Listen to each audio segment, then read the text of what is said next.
Very good morning again. और अब हम सॉल्व करेंगे प्लांट ग्रोथ एंड डेवलपमेंट के कुछ एमपीक्यूज, ठीक है। और कोशिश करेंगे कि इन क्वेश्चंस के थ्रू हम इस टॉपिक को एक बार और रिकॉल में ले सकें। ओके, एक एक क्वेश्चन हम स्टार्ट करते हैं और ये एश्योर करो कि इसके बाद ये टॉपिक खोलने की मतलब इस टॉपिक को जस्ट आपको एग्जाम के पहले एक बार पेज पलटना पड़े, इसके अलावा और कोई जरूरत नहीं पड़े। ओके, तो keep your concept in each and every topic crystal clear होनी चाहिए, ठीक है। ये नहीं कि आप लोग जैसे पूछते हो कि एनसीईआरटी में दिया है तो एनसीईआरटी में क्यों दिया है ये भी आपको मालूम होना चाहिए, ठीक है। सिर्फ इतना काफी नहीं होता कि एनसीईआरटी में दिया है इसलिए ये उत्तर हो जाएगा।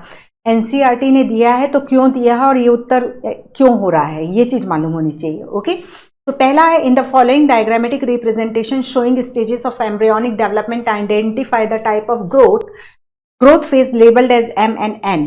तो ठीक है, इमेज पूरी नहीं आई है, इसके पहले हमें वर्ड के ओवरलैपिंग का इशू हो रहा था, दैट्स व्हाई 2 स्लाइड में लिया गया है ये क्वेश्चन। तो यहाँ पर देखो ये जाइगोट जब टर्म यूज करते हैं तो ये याद रखो यहाँ पर ये डॉटेड में शो कर रहा है, ठीक है। जाइगोट जो होता है वो हमेशा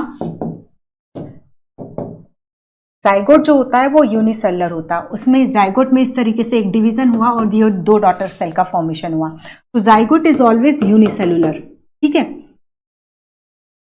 और जाइगोट से एम्ब्रियोजेनेसिस में हमें बताना है कि इतनी स्टेज कौन सी है और ये स्टेज क्या रिप्रेजेंट कर रही है, किस तरीके की ग्रोथ को रिप्रेजेंट कर रही है। तो यहाँ पर देखो एक सेल से 2 सेल बनेगी, फिर दोनों सेल डिवीजन शो करेंगे तो 2 से 4, फिर इसके बाद 4 से 8 सेल का फॉर्मेशन होगा और 8 से 16। तो ये जो डेवलपमेंट फेजेस हैं ये कौन सी ग्रोथ को शो करते हैं, जियोमेट्रिक या एक्सपोनेंशियल ग्रोथ को शो करते हैं, ठीक है। W1 = W0 ERT जो फॉर्मूला होता है, जो कि मोस्टली सीजनल जब मोस्ट ऑफ द सिस्टम जो है इस तरीके की ग्रोथ शो करते हैं, ठीक है। तो सीजनल एक्टिविटीज जो प्लांट की हमें देखने को मिलती है वो भी जो होती हैं वो जियोमेट्रिक होती है, जिसका कर्व हम कैसा देखते हैं, सिग्मॉइड देखते हैं, ठीक है।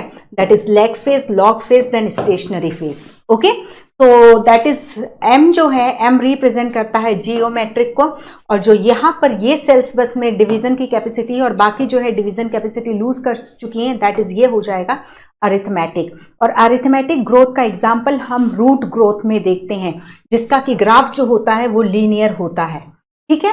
सो दैट इज आंसर हो जाएगा डी, आंसर हुआ हमारा डी। Then question है under the above condition which of the following will flower.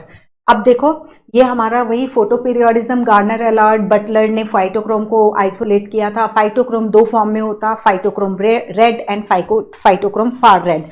PFR किस में फ्लावरिंग को स्टिमुलेट करता है, दैट इज LDP में, और PR किस में स्टिमुलेट करता है, SDP में।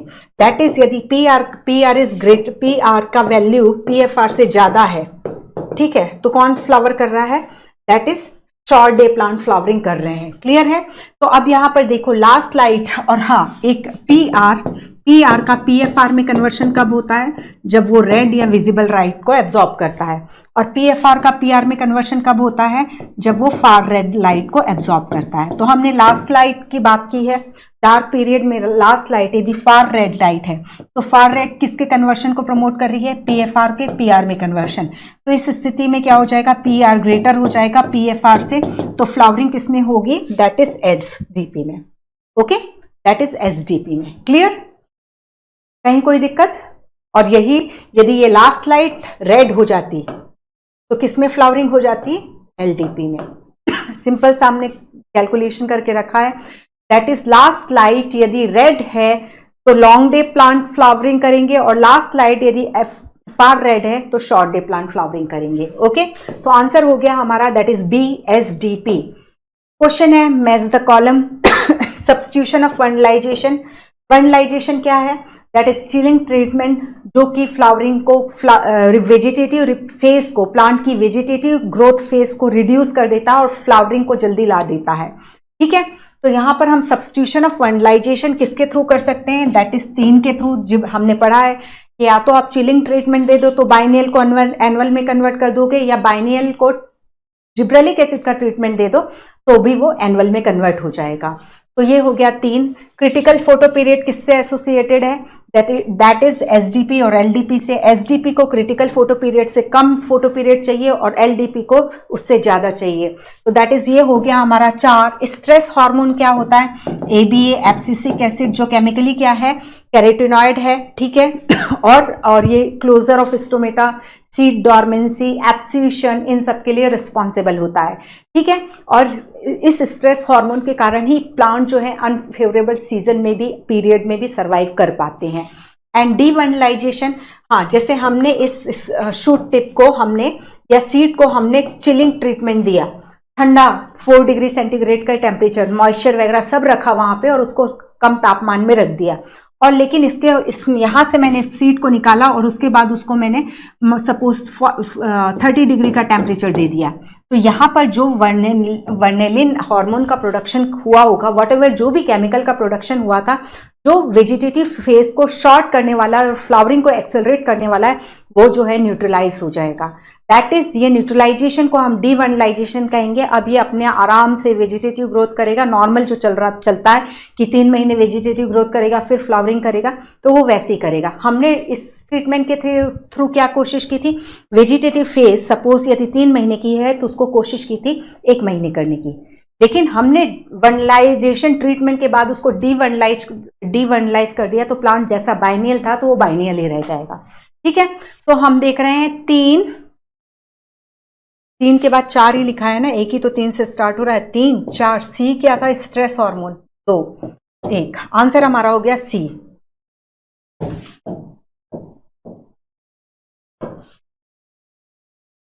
क्वेश्चन है, at the onset of seed germination the digestive enzyme amylase is produced by the action of. Seed germination हो रहा है, यानी क्या हो रही है? सीड डॉर्मेंसी ब्रेक हो रही है। सीड डॉर्मेंसी ब्रेक हो रही है यानी मेनली कौन सा हार्मोन काम करना शुरू कर रहा है? That is gibberellin. जिब्रेलिन हमने माल्टिंग प्रोसेस को एक्सेलरेट करता है, ये बात की थी। तो माल्टिंग प्रोसेस में देखें तो हम देखते हैं कि स्टेपिंग की जाती है, उसमें स्टेपिंग, देन उसके बाद उसमें उसको जर्मिनेट कराया जाता है, फिर किल्निंग कराई जाती है, ठीक है। तो जब मतलब कोई भी यदि फर्मेंटेशन प्रोसेस हो रही है, उसमें हमने ज्वार डाली तो उसमें पानी डाला जाएगा और जिब्रेलिक एसिड हम डाल देंगे, तो जिब्रेलिक एसिड वो जो सीड है उनकी डॉर्मेंसी को तुरंत ही ब्रेक कर देगा, ठीक है। और ये एमाइलेज एंजाइम का सिक्रीशन करेगा, और ये एमाइलेज एंजाइम जो है स्टार्च को मोनोसेक्राइड में कन्वर्शन के लिए रिस्पॉन्सिबल होगा। तो माल्टिंग प्रोसेस को एक्सेलरेट करता है या सीड डॉर्मेंसी को जो हार्मोन ब्रेक करता है वो होता है जिब्रेलिन। तो माल्टिंग प्रोसेस में यही है, जो जौ के सीड हैं उनको हमने पानी में डाला, साथ में हमने उसको जिब्रेलिक एसिड का ट्रीटमेंट दिया, इसे हम स्टेपिंग कहते हैं। और इसके कारण क्या होगा? जर्मिनेशन एक्सेलरेट, जर्मिनेट होंगे सीड, बार्ली के सीड जो है वो जर्मिनेट होंगे। फिर ये जो किल्निंग है, अपने इसमें नहीं है बट इसमें क्या किया जाता है, इस जो है सीड उनको वार्म एयर से ड्राई किया जाता है, वो किल्निंग कहलाती है, ठीक है, किल्निंग। ओके, तो इसका आंसर हो गया बी। देन क्वेश्चन है, by which process can biennial plant can be converted to annual? बात कर चुके हैं, दैट इज हम या तो वर्नलाइजेशन के थ्रू या फिर जिब्रेलिन के थ्रू हम ये काम कर सकते हैं। और वो हमें मालूम है, जब हम चिलिंग ट्रीटमेंट देते हैं तो उस समय क्या होता है, दैट इज कुछ केमिकल की सिंथेसिस होती है जो वेजिटेटिव फेज को शॉर्ट कर देता है और फ्लावरिंग पीरियड को जल्दी ले आता है, ठीक है। तो आंसर हो गया ए। क्वेश्चन है, one hormone is used to speed up the malting process. कौन सा हार्मोन हो गया माल्टिंग प्रोसेस को स्पीड अप? जस्ट पढ़ के आए हैं, that is gibberellin. Another is used to promote flowering in pineapple. कौन सा हार्मोन है? ऑक्सिन, ठीक है। पाइनएप्पल के लिए 2 को पढ़ा है, एक फ्लावरिंग को एक्सेलरेट करता है, फ्लावरिंग को प्रमोट करता है ऑक्सिन, और इनिशिएट करता है फ्लावरिंग को, और फ्रूट सेटिंग को सिंक्रोनाइज करता है इथाइलिन। ओके, इसके अलावा हाँ ठीक है, मैंगो में फ्लावरिंग जो है वो इथाइलिन इंड्यूस करता है। ओके, तो ये हो गया। While the third help in delay of leaf senescence, these are the respectively. Leaf senescence delay, that is Richmond lacking effect, क्योंकि वहां पर वो न्यूट्रिएंट का मोबिलाइजेशन कर देता है और क्लोरोप्लास्ट को डिग्रेडेशन से बचाता है, रिचमंड लैकिंग इफेक्ट। तो हमने देखा पहला था जिब्रेलिन, दूसरा था ऑक्सिन, और तीसरा हुआ है साइटोकाइनिन। आंसर हो गया हमारा that is C. Okay, question है, which one of the following statement is true for the phytochrome? Phytochrome किसमें पढ़ रहे हैं हम? फोटोपीरियोडिज्म, गार्नर अलार्ड, बटलर जिसने फाइटोक्रोम को आइसोलेट किया, ठीक है, LDP, LDP and DNP, day neutral plant, ठीक है। Sunflower is a day neutral plant. एक चीज और याद रखो, साथ में हमने ये देखा था कि जो फोटो पीरियड को के लिए को जो रिसीव करता है वो प्लांट का पार्ट जो होता है वो लीफ होता है। यदि आप किसी प्लांट को डीफोलिएट कर देते हो तो वो फोटो पीरियडिज्म रिस्पॉन्स नहीं देगा, ठीक है। तो यहाँ पर सिंपल देख लो क्या है, फाइटोक्रोम पिगमेंट है तो हार्मोन तो है नहीं। Phytochrome is a photosynthetic pigment, तो ये नहीं है। क्लोरोफिल होता है photosynthetic pigment. Phytochrome is a pigment that control growth, phytomorphogenesis and development of many process. तो that is this is phytochrome pigment है, और ये ग्रोथ, फोटोमॉर्फोजेनेसिस जिसमें हम फोटोपीरियडिज्म पढ़ेंगे, और डेवलपमेंट प्रोसेस को रेगुलेट करता है। तो हमने क्लियरली बात की थी कि हम फाइटोक्रोम जो है हम मेनली पढ़ रहे हैं फोटोपीरियडिज्म के, लेकिन इसका काम, इसके अलावा भी और बहुत सारा काम फाइटोक्रोम को असाइन किया गया है। आंसर हो गया सी। क्वेश्चन है ग्रोथ इज अ, तो ग्रोथ क्या होती है? एक फंडामेंटल और बहुत जरूरी प्रॉपर्टी होती है लिविंग की, लेकिन डिफाइनिंग फीचर नहीं होती। ग्रोथ जो होती है इरिवर्सिबल चेंज होती है, और किसी भी ऑर्गन की साइज में परमानेंट इंक्रीज है, और increase in individual cell via increase in protoplast. So answer हमारा हो जाता है all of the above. Question है form of growth where in new cells are always being added to plant body by activity of meristem is called. हमेशा पूरी life जब तक जिंदा रहेगा नई सेल एड ऑन होती रहेंगी, तो इस फॉर्म ऑफ ग्रोथ को हम ओपन फॉर्म ऑफ ग्रोथ कहते हैं। तो आंसर हो गया that is open form of growth. Question है growth at cellular level is principally consequences of increase in amount of. तो जब यदि किसी ग्रोथ की सेल की ग्रोथ होती है तो सेल, एक छोटी सी सेल बड़ी सेल में कन्वर्ट हो रही है, दैट मीन्स उसमें प्रोटोप्लाज्म इंक्रीज हो रहा है, प्रोटोप्लाज्मिक लेवल पर इंक्रीज होता है।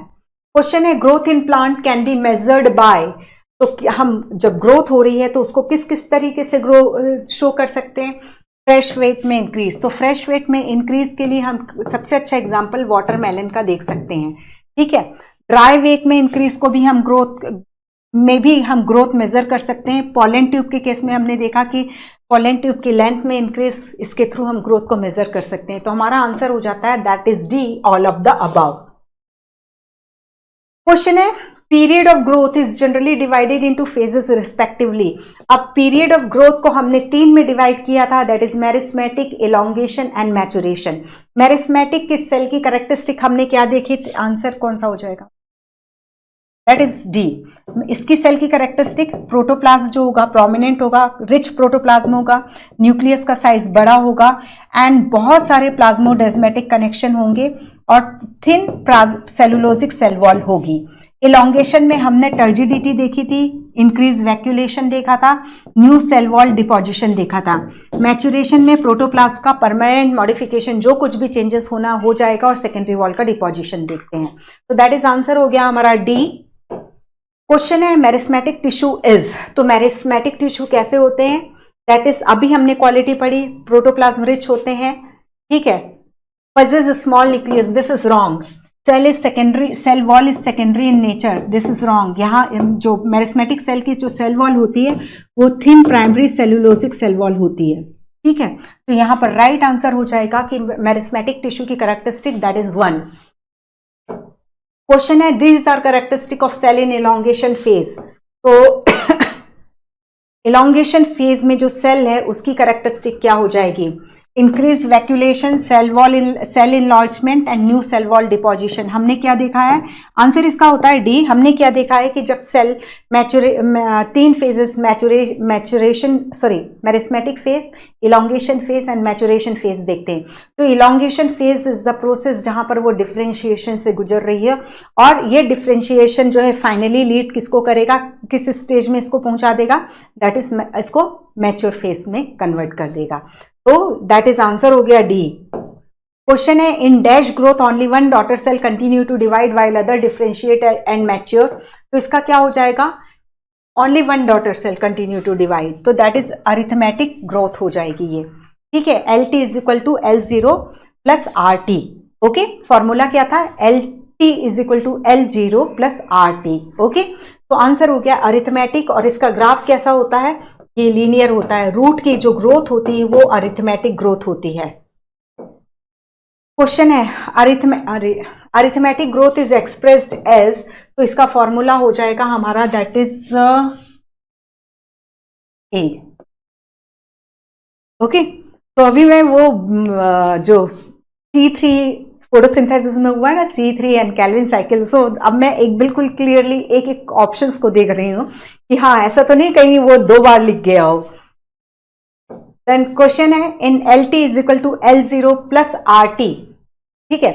जो इक्वेशन है किसकी है, अरिथमेटिक की है। तो यहां पर R क्या है, R ग्रोथ रेट है, ठीक है। तो आपको इस फॉर्मूले में यहां पर सिर्फ ग्रोथ रेट लिखा हुआ मिलेगा, लेकिन एक चीज देखो, ग्रोथ क्या होता है, इलोंगेशन भी ग्रोथ होता है, जैसे इसके ऊपर वाले फॉर्मूले में लिखा है W1 is equal to W0, या सॉरी ये नीचे वाले में दैट इज जियोमेट्रिक में जो लिखा हुआ है वहां पर आपको सिर्फ ग्रोथ रेट देखने को ग्रोथ रेट बस लिखा हुआ है। बट यहां पर R जो होता है ये ग्रोथ रेट भी होता है और इलोंगेशन पर यूनिट टाइम भी होता है, ठीक है। तो that is LT is equal to L0 plus RT। तो R यहां पर ये दोनों ही चीजों को रिप्रेजेंट करता है, ग्रोथ यानी increment, okay, per unit time. Question है what kind of curve can you expect in tree showing seasonal activity. तो जब सीजनल एक्टिविटी है तो इसका मतलब क्या होता है, ग्रोथ जो हो जाएगा सिग्मॉइड भी हो जाएगी और एक्सपोनेंशियल भी हो जाएगी, ओके। तो आंसर क्या हो जाएगा, बोथ A एंड B, ठीक है। यहां पर मतलब क्लियर है, सीजनल एक्टिविटी की जब हम बात करते हैं तो सीजनल एक्टिविटी के केस में क्या होता है कि रिसोर्सेज सप्लाई भरपूर है और जितनी भी सेल हैं वो सभी डिवाइड होते जाएंगी, दैट इज जियोमेट्रिक ग्रोथ को शो करेंगी, ओके। सो यहां पर नहीं, एक minute, sorry, what kind of curve है, just what kind of curve है, ठीक है।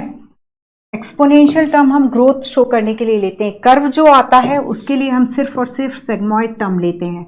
आंसर इसका सिर्फ होगा that is a, sigmoid. Curve पूछ रहा है, कौन सी ग्रोथ हो रही है नहीं, यहाँ सिर्फ कर्व का शेप पूछ रहा है। तो जो अर्थमेटिक के लिए हम लीनियर और अरिथमेटिक कर्व होता है नहीं बोलेंगे, अर्थमेटिक कर्व जो होता है वो लीनियर होता है और एक्सपोनेंशियल ग्रोथ या जियोमेट्रिक ग्रोथ का जो कर्व होता है वो सिग्मॉइड होता है। तो आंसर केवल ए होगा, ठीक है। तो ये हो गया, तो सिंपल है ना, एक्सपोनेंशियल तो ग्रोथ है, उसको जब हम ग्राफिकल उसका रिप्रेजेंटेशन करते हैं तो हमें सिग्मॉइड कर्व मिलता है, and here it is asking only about curve, that's why answer जो हो जाएगा वो सिग्मॉइड हो जाएगा। क्वेश्चन है sigmoid growth curve is expressed as, तो sigmoid growth curve that is आपको सिग्मॉइड ग्रोथ कर्व है यानी एक्सपोनेंशियल ग्रोथ है, दैट इज जियोमेट्रिक ग्रोथ है, और जियोमेट्रिक ग्रोथ को हम किससे एक्सप्लेन करते हैं, W1 is equal to W0 ERT, ठीक है। तो R that is growth rate, जिसे हम क्या एफिशिएंसी इंडेक्स भी कहते हैं, दैट इज वो रेट जिसमें प्लांट अब न्यू मटेरियल को डिपॉजिट करता है। तो आंसर हो गया W1 is equal to W0 ERT, ठीक है। W1 जो हो जाएगा फाइनल ग्रोथ हो जाएगी, W0 जो होगी वो इनिशियल ग्रोथ होगी। E base of natural logarithm, R growth rate या इफिशियंसी इंडेक्स। क्वेश्चन है measurement and comparison of total growth पर यूनिट टाइम इज कॉल्ड, तो इसको हम क्या कहते हैं, एब्सोल्यूट ग्रोथ कहते हैं। और जब हम इसे किसी इनिशियल पैरामीटर के रिलेशन में एक्सप्लेन करते हैं तो उसे हम क्या कहते हैं, रिलेटिव ग्रोथ कहते हैं।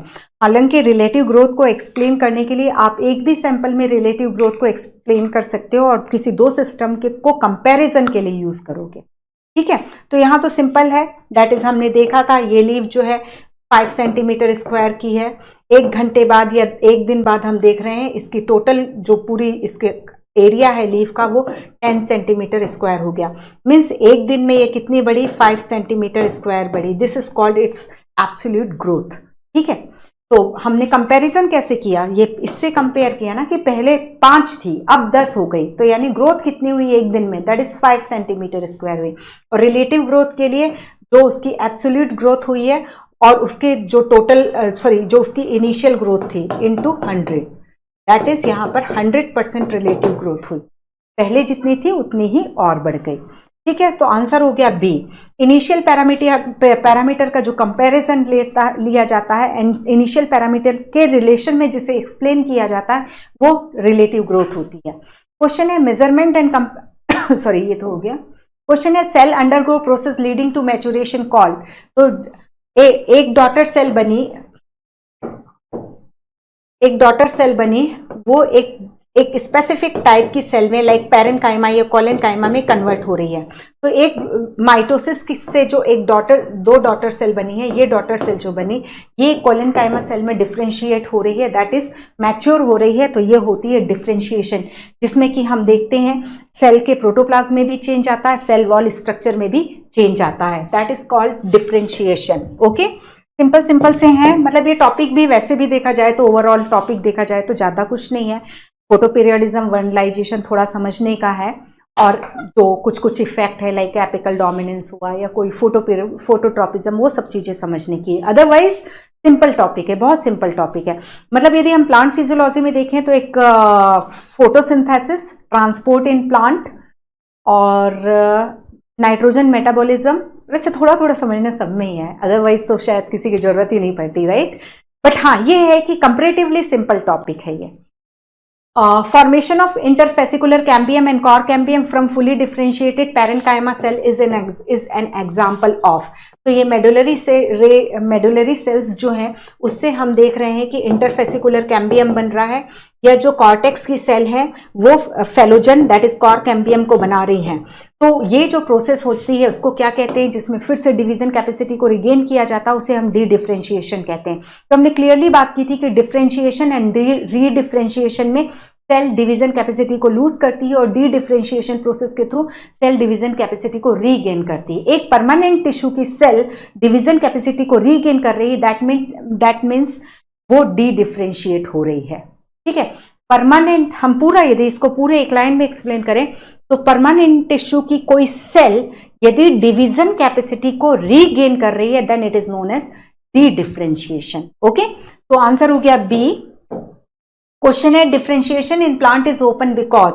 तो differentiation open form of growth अच्छे से समझ चुके हो, ओपन फॉर्म ऑफ डिफ्रेंशिएशन भी आप अच्छे से समझ चुके हो, दैट इज एक ही मेरिस्टेम की जो डॉटर सेल्स हैं वो डिफरेंट टाइप की सेल में डिफ्रेंशिएट हो रही हैं। ये सेल जाइलम के रूप में हो गई और ये सेल फ्लोएम के रूप में डिफ्रेंशिएट हो गई। बस कौन कहां पर लोकेट है ये डिसाइड करेगा, अदरवाइज सब एक ही मेरिस्टेम की बच्चे हैं ये, मतलब डॉटर सेल्स है। तो दैट इज, अब देखो सेम मेरिस्टेम वर्ड यूज करना होगा। ये देखो, cell arising from cell meristem, same meristem have different structure at maturity, जैसे कोलेनकाइमा, पैरेन्काइमा या व्हाटएवर जो भी उनकी लोकेशन कहाँ है, पेरीफेरी में, एपिडर्मिस, सेंटर में, वेस्कुलर टिश्यू, ये सब चीजें। और यहां same meristem have same structure गलत हो गया, different meristem, different meristem. Okay, question है cell positioned away from root apical meristem differentiate as. तो सिंपल सा है, away from root apical meristem ये है, यहां इस साइड डिफरेंशिएट हो रही है, तो ये किसकी सेल बनेगी, root apical. That is differentiation के प्लांट में सेल डिफरेंशिएशन जो होता है वो किस पे बहुत ज्यादा डिपेंड कर रहा है, डॉटर सेल की लोकेशन पर। तो आंसर हो गया रूट कैप सेल। क्वेश्चन है this include all changes that an organism goes through during its life cycle from germination to seed to senescence. तो ये क्या कहलाता है, that is, this is called development. Development में हमने क्या क्या चीज को इंक्लूड किया, ग्रोथ एंड डिफरेंशिएशन सबको इंक्लूड करते हैं, तो इसको हम क्या कहते हैं, कुल मिलाकर के डेवलपमेंट, सीड जर्मिनेट हुआ और सेनेसेंस तक की फेज के बीच में जितने भी चेंजेस आएंगे that is called development. Okay, केवल ग्रोथ को नहीं, अच्छी चीजों को नहीं, बुरी चीजों को, मतलब बुरी नहीं, मतलब वो पार्ट ऑफ लाइफ साइकिल है उसका, सेनेसेंस को भी इंक्लूड करना पड़ेगा। तो ये हो गया, दैट इज अब इसके बाद है प्लास्टिसिटी। तो प्लास्टिसिटी दैट इज प्लांट की एबिलिटी जो डिफरेंट इन्वायरमेंट में या लाइफ के डिफरेंट फेजेस में वो डिफरेंट काइंड की स्ट्रक्चर प्रोड्यूस करती है। तो इसके एग्जाम्पल में हमने हेट्रोफिली का एग्जाम्पल देखा है, तो हमने कॉटन, कोरिएंडर और लार्कस्पेयर में हमने लाइफ फेज के अकॉर्डिंग हेट्रोफिली देखी है, जबकि रेननकुलस या बटरकप में हमने एनवायरमेंट हेट्रोफिली को देखा है। ठीक है, तो ये हो गया, आंसर हो जाएगा दैट इज ए। ये सीधे डेफिनेशन ही लिखी हुई है। क्वेश्चन है PGR which is derivative of adenine except. तो मतलब जो ये कुल मिला के क्वेश्चन ये बोल रहा है कि वो कौन सा पीजीआर है इसमें जो एडेनिन का डेरिवेटिव नहीं है। तो काइनेटिन भी एडेनिन का डेरिवेटिव है।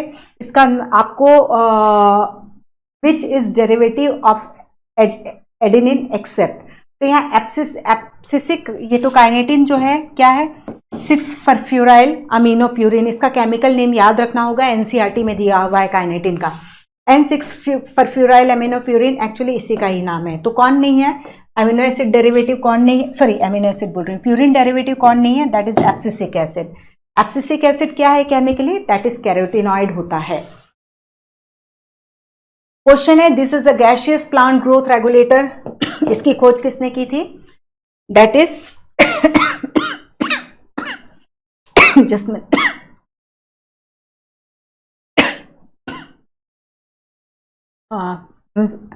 सॉरी, तो फिर से लेते हैं, that is gaseous plant regulator की बात हो रही है। तो गैसियस प्लांट रेगुलेटर इथाइलिन है और इसकी खोज की एच कजिन ने, जिन्होंने देखा था राइपनिंग ऑरेंज जो है रॉ बनाना की भी राइपनिंग के लिए रिस्पॉन्सिबल है। बहुत सारे काम है इसमें, पटेटो ट्यूबर की स्प्राउटिंग के लिए हो गया था, पी के केस में ये सीड जर्मिनेशन को प्रमोट कर रहा था, ठीक है, मैंगो में फ्लावरिंग को, और धान के पौधों में पत्तियों को पानी के ऊपर लाने में, इंटरनोडल एंड पीटियोलर एलोंगेशन, इसके अलावा सीडलिंग की हॉरिजॉन्टल ग्रोथ थी, इसके अलावा एपिकल हुक फॉर्मेशन जो मैंने आपको इमेज में भी दिखाया था, ठीक है, और एक्सिस थिकनिंग के लिए भी रिस्पॉन्सिबल था। तो बहुत सारे काम हैं, इसके काम को जरूर ध्यान देना। ओके, सो आंसर हो जाएगा दैट इज इथाइलिन, और फ्रूट राइपनिंग के लिए, इसके अलावा क्लाइमैक्टिक इफेक्ट के लिए रिस्पॉन्सिबल है। जब क्लाइमैक्टिक इफेक्ट दैट इज जब फ्रूट पक रहा है तो उसमें रेट ऑफ रेस्पिरेशन इंक्रीज हो जाता है, this is called climacteric effect. Okay, then है select the correct pair. Simple देखो, टर्पिन्स जो होते हैं जिब्रेलिक एसिड हैं, कैरोटिनॉइड्स जो हैं वो एब्सिसिक एसिड्स हैं, इंडोल 3 एसिटिक एसिड जो है इंडोल कंपाउंड है, तो हमारा आंसर हो जाता है that is all of the above. तो बचा कौन इसमें, एब्सिसिक एसिड देखा इसमें नहीं ना, नहीं, कैरोटीन हो गया, टर्पिन हो गया, इंडोल हो गया, एक और कौन बच रहा है, एक और बच रहा है इथाइलिन हो गया, और कौन सा हार्मोन बच रहा है, ऑक्सिन, ऑक्सिन भी है, ठीक है। ओके, तो ये हो गया। देन उसके बाद bakanae disease of rice seedling was caused by, तो ये फंजाई, फंजाई का नेम कौन है, कौन सा है, दैट इज जिब्रेला फ्यूजिकराई, जो कि एस्कोमाइसिटीज का मेंबर है, और जब ये सिर्फ ड्यूटेरोमाइसिटीज में खोजा गया था तो इसको इसे फ्यूजेरियम मोनिलिफॉर्मिस कहा जाता था। Then Dash reported appearance of symptom of uninfected rice seedling when they were treated with sterile infiltrate of fungus। तो ये मतलब कुल मिलाकर के जिब्रेलिक एसिड से एसोसिएटेड हो गया। दैट इज कुरुसोवा ने बेकाने डिजीज को स्टडी किया था कि जो इन्फेक्टेड सीडलिंग है उसके एक्सट्रैक्ट को यदि हम नॉन इन्फेक्टेड में भी स्प्रे करते हैं तो उनमें भी डिजीज स्प्रेड हो जाती है, ठीक है। सो आंसर हो गया ई कुरुसोवा। और Charles Darwin, Francis Darwin auxin that is phototropism से हो गए थे, और कुरुसोवा हो गए जिब्रेला फ्यूजिकोराई। यबुता सुमुकी ने GA3 को डिस्कवर किया था, आइसोलेट किया था। इसके अलावा FW वेंट ने अवेना कोलियोप्टाइल से इंडोल एसिटिक एसिड को ऑब्टेन किया था। और कौन सा है, साइटोकाइनिन, उसमें साइटोकाइनिन हम भूल रहे थे। Adenine derivative that is Skoog and Miller, ठीक है। और लिथाम ने जियाटिन की खोज की थी कॉर्न कैर्नल से, एंडोस्पर्म से। Then question number 32, confirm release of volatile substance from, इसमें किसने कंफर्म किया था, दैट इज अभी बात करके आए हैं HH कॉजिन ने, ठीक है। क्वेश्चन है auxin were first isolated from, तो ह्यूमन यूरिन से आइसोलेट किया गया था कोगल, हेजन स्मिथ और थियामन ने, दैट इज ह्यूमन यूरिन से। और FW वेंट ने इसे एवेना कोलियोप्टाइल टिप से ऑब्टेन किया था, ठीक है। ऑक्सिन के केस में हमने चार एक्सपेरिमेंट को, एक तो फोटोट्रॉपिज्म डार्विन का हो गया, देन इसके बाद बॉयसन जेंसन जिन्होंने बीच में जिलेटिन ब्लॉक को रखा था, फिर पाल ने एसिमेट्रिकली कोलेप्टाइल टिप को रिप्लेस करके डार्क में फोटोट्रॉपिज्म को शो किया था, फिर FW went bioassay of auxin जिन्होंने कोलेप्टाइल टिप को अगर ब्लॉक में रख करके फिर अगर ब्लॉक को केवल डिकैपिटेटेड स्टैम्प पर रख करके फोटोट्रॉपिज्म को शो किया था, ठीक है। Dash is a synthetic oxygen. तो ये देखो बेटा, ये हम लोगों ने मतलब सिंपल सा है, एनसीईआरटी के हिसाब से लिया हुआ है ये क्वेश्चन। तो एनसीईआरटी में IBA इंडोल ब्यूटारिक एसिड को केवल नेचुरल ऑक्सीजन में शो किया, सिंथेटिक ऑक्सीजन में शो नहीं किया। But make it clear, indole butyric acid जो है वो सिंथेटिक भी है और नेचुरल ऑक्सीजन भी है। ठीक है, तो यहाँ पर synthetic which is a synthetic oxygen, तो ये तो सिंथेटिक ऑक्सीजन है।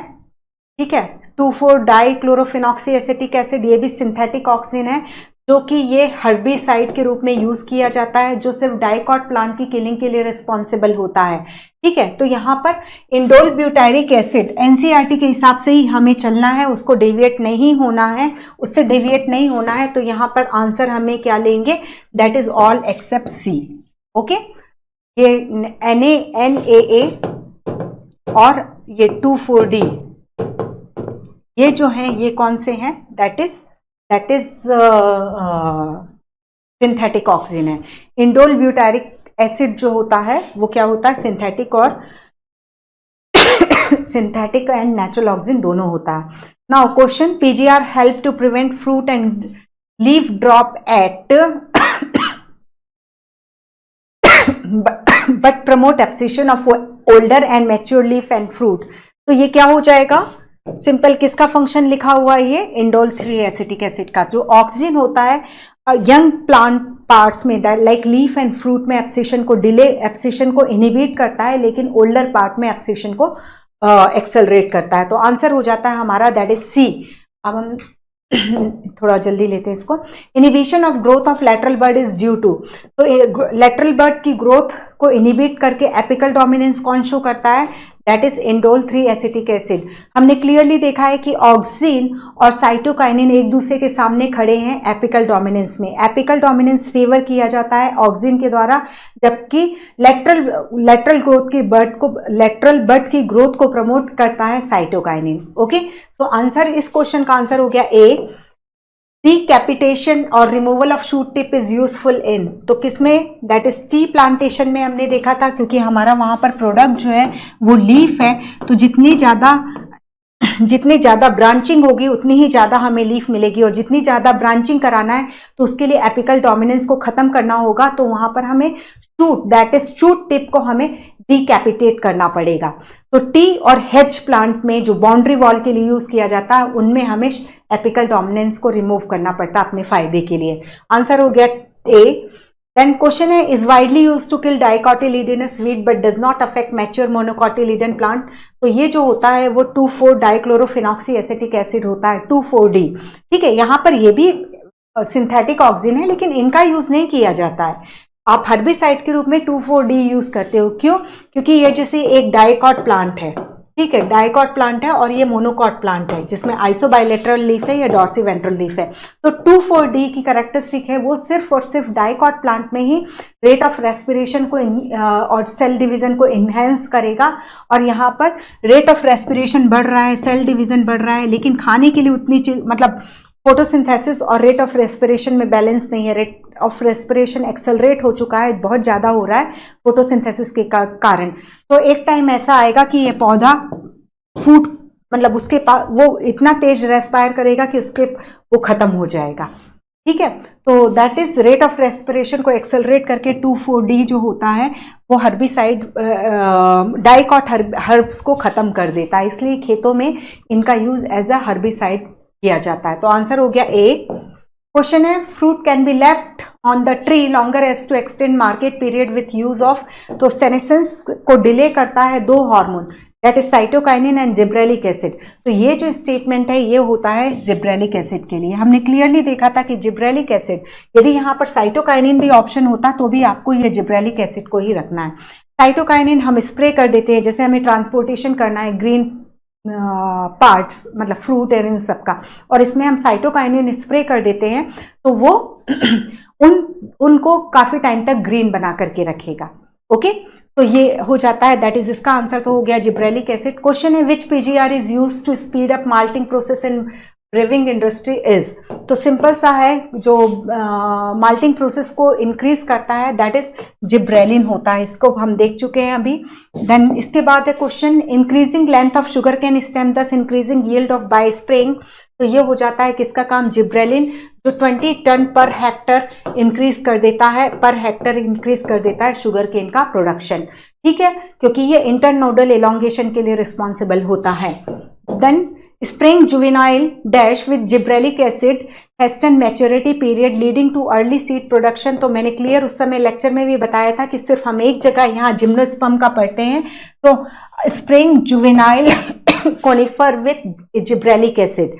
तो conifer that is Pinus gymnosperm का मेंबर है। तो जब कभी भी जिम्नोस्पर्म का आएगा हार्मोन वाले फंक्शन में, तो दैट इज जिब्रेलिक एसिड में ही कोनिफर का मेंशन है, दैट इज जो कि जिम्नोस्पर्म होते हैं। ठीक है, आंसर हो गया डी। क्वेश्चन है बोल्टिंग। बोल्टिंग क्या है, that is just prior to sexual reproduction, internodal elongation जो होता है वो बोल्टिंग कहलाता है, and it is due to gibberellic acid, that is internodal elongation because of just before the flowering या just before the sexual reproduction. Flowering, plant में flowering का मतलब ही ये होता है कि वो सेक्सुअल रिप्रोडक्शन के लिए है। ओके, तो आंसर क्या हो गया था, that is internodal elongation. Question है PGR which is not present naturally in plant is. अब देखो, जो नेचुरली प्रेजेंट नहीं है, ठीक है, तो यहां पर ऑक्सिन, जिब्रेलिन, हालांकि ये सब केमिकल है, इसमें सिंथेटिक एंड नॉन नेचुरल दोनों इंक्लूड हो रहा है, बट काइनेटिन को बिल्कुल पर्टिकुलरली ले सकते हो क्योंकि ये फिश हेरिंग स्पर्म से ऑब्टेन किया गया था। ठीक है, 6-फॉस्फोराइल अमीनोप्यूरिन। ठीक है, तो काइनेटिन, फिर जियाटिन जो है लिथाम ने मेस के एंडोस्पर्म से या कॉर्न कैर्नल जिसको हम बोलते हैं उससे ऑब्टेन किया था, दैट इज इसका आंसर हो जाएगा सी, काइनेटिन।